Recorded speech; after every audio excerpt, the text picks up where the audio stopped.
J'ai toujours suivi mes passions, en fait. J'ai toujours suivi ce qui m'intéressait dans la vie.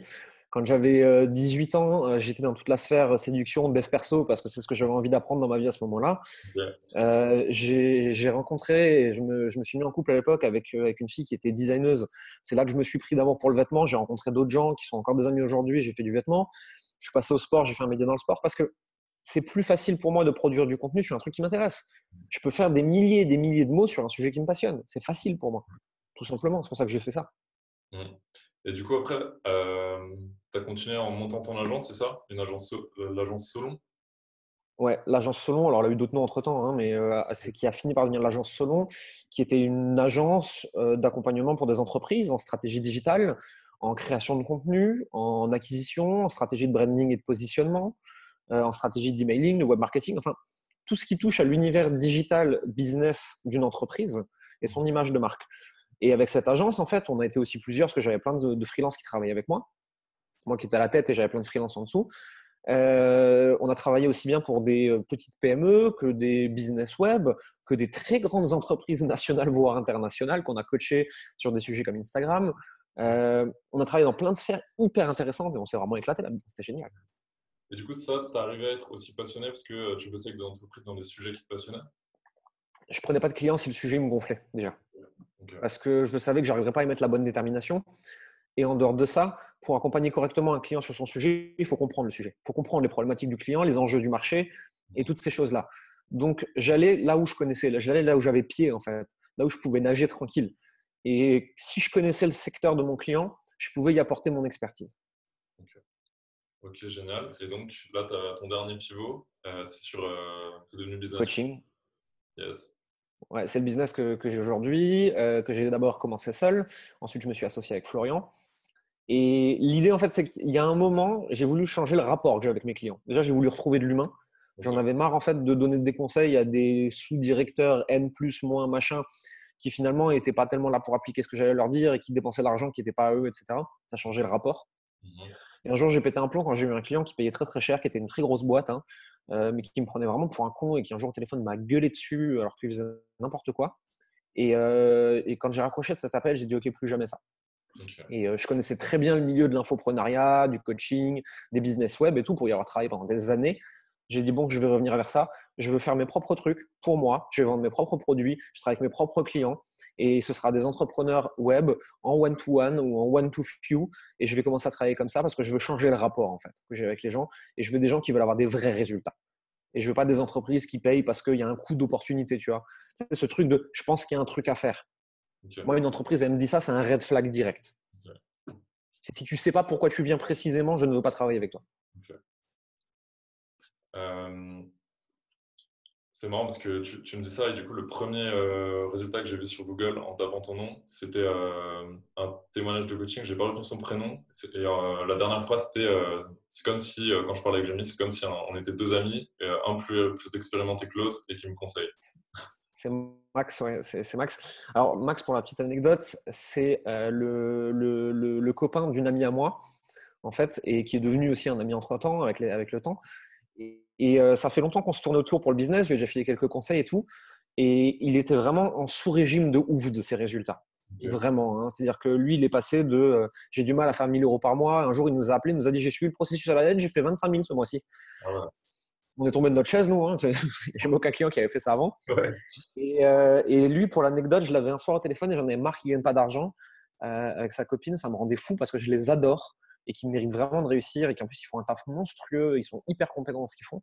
Et genre, vraiment, je lui ai gueulé dessus au téléphone un soir à 21h en disant maintenant, t'arrêtes de me faire chier, je veux que tu aies de l'argent. Maintenant, tu signes ce putain de coaching et t'arrêtes de m'emmerder. Genre, vraiment, j'ai pété un plomb au téléphone. Et là, il m'a dit bon, ok, d'accord. Et quelques mois après, il commence à avoir des résultats vachement meilleurs. Ok. Je me souviens, tu m'en avais parlé en plus, je savais pas que c'était lui du coup. Ok, Mais c'est génial. Et du coup, toi, comment est-ce que tu te présentes aujourd'hui? Parce qu'on a parlé de tout ce que tu as fait, mais là aujourd'hui, tu fais quoi? le terme générique, ça reste business coach. Hein. Je fais du coaching. Mais moi, j'ai une spécialité en attracting clients. C'est comment attirer le plus naturellement possible les meilleurs clients, ceux que tu veux vraiment, ceux à qui tu prends plaisir à travailler, ceux qui vont payer le vrai prix, la vraie valeur de ce que tu fais. On ne parle pas de high ticket parce que j'aime pas le terme. Il est un peu, surtout actuellement, tout le monde fait n'importe quoi avec ce terme de high ticket closing. Non, c'est j'apporte une valeur élevée à mes clients et donc ils payent un prix élevé. Mais je veux que des clients qui reconnaissent déjà ça, qui viennent chez moi déjà convaincus. Et je ne veux pas du tout avoir à faire de l'approche à froid et leur courir au cul. Nous, on a une règle, c'est qu'on ne court pas après les clients. Tu veux venir à nous, tu viens déjà convaincu et on discute des modalités. Okay. Je ne suis pas là pour te convaincre. Et en fait, j'apprends à mes clients à faire pareil, à aller chercher les meilleurs clients d'une façon naturelle. Et on ne se rend pas compte parce que finalement, on croit que c'est un travail de contenu, on croit que c'est un travail de vente. Non, c'est essentiellement un travail de branding et de positionnement en amont. Influence et persuasion, c'est toujours la même chose. C'est comment je me positionne et comment je me montre d'une certaine façon en utilisant certains mots pour tout de suite donner une valeur élevée en face et que les personnes viennent parce qu'ils sont attirés par exactement ce que je propose, très précisément ce que je propose et rien d'autre. Ok. Donc si on prend par exemple Don Cardone, toi tu fais vraiment la stratégie opposée. Tu n'es pas dans le close deal à chaque fois. Quoi. Ah non.